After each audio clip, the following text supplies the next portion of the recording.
तर मुख्यमंत्रीपदाच्या चेहऱ्यासंदर्भात पवार बरोबरच बोलले असं नाना पटोले यांनी म्हटलेलं आहे। उद्धव ठाकरे यांच्या मागणीच्या आधीच या विषयावरती बोलून झालेला आहे असंही पटोलेंनी स्पष्ट केलं। मुख्यमंत्रीपदासाठी कोणीही लढत नाहीये असं आदित्य ठाकरे यांनी आता म्हटलेलं आहे। जागा वाटपाच्या वेळी रस्सीखेच होणारच आहे असंही आदित्य ठाकरेंनी म्हटलंय।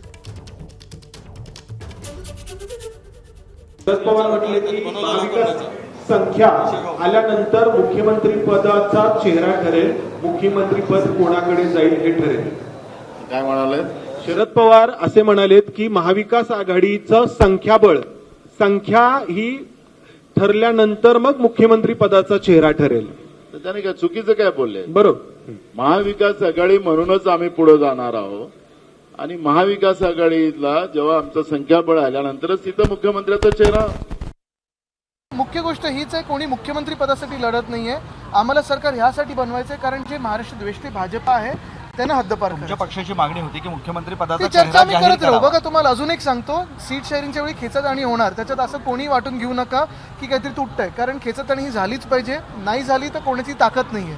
प्रत्येक सीट ही प्रत्येकाने मागितलीच पाहिजे, मगच आम्ही 288 सीटवर सगळ्यांना मदत करू शकतो। एबीपी माझा, उघडा डोळे बघा नीट।